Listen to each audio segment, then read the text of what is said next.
And then from Brimley, alternately express and collectors past the Victoria Park issue all the way out to Dixon Road.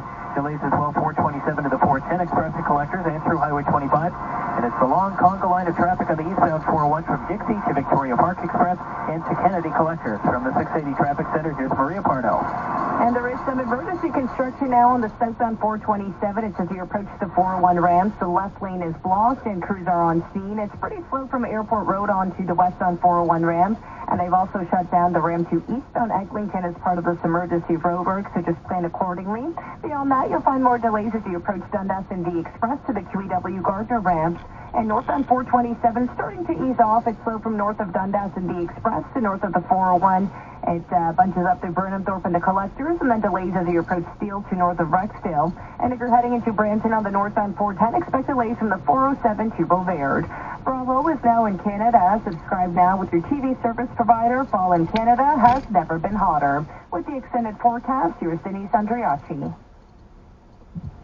Ups and downs this weekend. We're clear tomorrow. In the morning, it's going to be a little cool. So definitely some fall layers needed. But by the afternoon, above seasonal again, 19, sunny.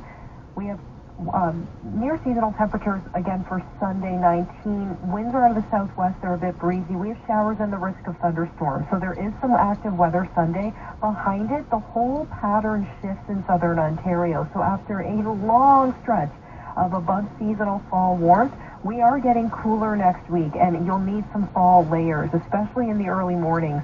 Right now it's 17 and cloudy at Pearson, so we've dried up there. Tonight's low near 8 degrees. 680 News Time, 6:23. Long-term construction on the Gardner is not enough for you. Next week, guess what? Lane restrictions on Lakeshore. It's always a challenge to use the Gardner, but next week the Lakeshore will be tough going too. The city needs some space to install a natural gas pipeline downtown underneath the Lakeshore.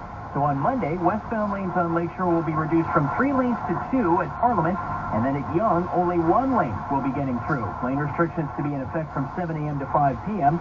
No work is scheduled for Tuesday, but workers will be back again on Wednesday and Thursday next week. With the westbound Lakeshore the target once more, westbound traffic will be down to a single lane at Yonge, and again just west of there from Bremner to York. These lane restrictions will also be in place between 7 a.m. and 5 p.m., and work then should be complete. With a 9-year drive, I'm Kyle Hawking. Business is next. 680 News Time, 6:25. 680 News Time, 6:26. Now time for the business report. A better than expected report on jobs in the U.S. for the month of September. Signal will take note in Vaughan. We just left the collision that's on Langstaff east of Keele. Eastbound lane is blocked. You're using the westbound lane when there's an opportunity to get around it. But I did see a couple of vehicles almost collide head-on doing that, so be very careful if you're traveling Langstaff east of Keele in Vaughan. From the 680 Traffic Center, Maria Parno. And watch out for emergency construction happening on the southbound 427. Seeing crews as they approach the 401 ramps. They're working away in the left lane. It's slow through that stretch from Airport Road onto the westbound 401 ramp. And the ramp to eastbound Eglinton is also closed for emergency construction. And then delays beyond that as you approach Dundas and D Express to the QEW Gardner ramps.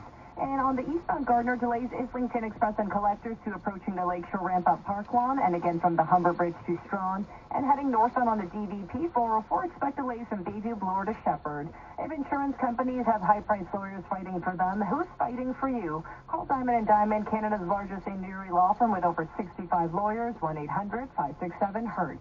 With the forecast, here is Denise Andriacci. Still some rain in Durham region and a little in the west end of the GTA, but otherwise we're drying up here. We're going to clear out too, and overnight tonight we're clear down to a low near 8. Tomorrow is sunny. It's a fresh start, but we'll have warm temps in the afternoon for the 5th of October, a high of 19. Right now at Pearson it's 17 degrees. Tonight's low is 8. 680 News Time, 6:33. Breaking news from police who charged a Toronto woman in connection to 3 murders that happened over a 3-day span in different cities. 680's Phil Martino joining us live with all the details following an update from police. Phil?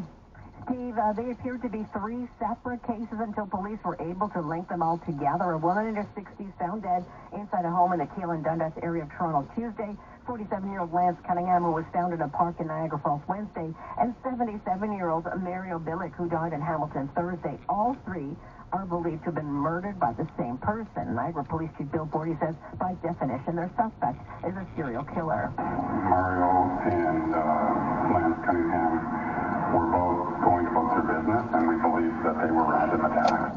We are not aware of any connection between the victims, and we are not aware of the motive at this time. He adds they're speaking to other police services across the province to determine if there are any other incidents that may be linked to these homicides. 30-year-old Sabrina Caldahar from Toronto has been charged with first-degree murder and 2 counts of second-degree murder. She was arrested in Burlington. Investigators confirmed the accused is known to police. I'm Paul Martino, 680 News Time, 6:34. Gas is about to jump several cents overnight, bringing it to the most expensive price we've seen in over a month. Gas is going up by 4 cents at midnight to $1.52.9 a liter. That's the highest we've seen in over a month. Kale's immediate reaction is, we all got to fill tonight. All of us. Everyone. You drive a car, fill tonight. After me, though. You first. Me first. So I like that you're looking out for everybody, but also still looking out for yourself. Of course. I get crazy when the gas about to go up by 5 cents, too. Yeah. Like, they get crazy along, like, down the street and everything. Let me fill first. Lena says it's just another sign the GTA is becoming unaffordable. Crazy. I think it's really crazy. I don't drive that much, and it doesn't affect me that much, but it still affects me. But I feel bad for people who have to commute. That's crazy. Some people tell me they're trying to drive less, but the reality of living in the GTA is it's hard to get around without a car. I'm Omen Koreshi. This is 680 News Radio. The Supreme Court has dismissed a legal challenge to Canada's air passenger protections when it comes to international flights. In a unanimous decision, our country's highest court dismissed an appeal by Air Canada, Porter, and 16 others who had argued the federal government's air passenger protections regulations violate global standards and should be rendered invalid. Back in December, the Federal Court of Appeal dismissed this case before it went to the Supreme Court, which upholds that decision. Air passenger rights advocate Gabor Lukash is celebrating and tells me now that this confirms federal authority, it's time to strengthen those rules.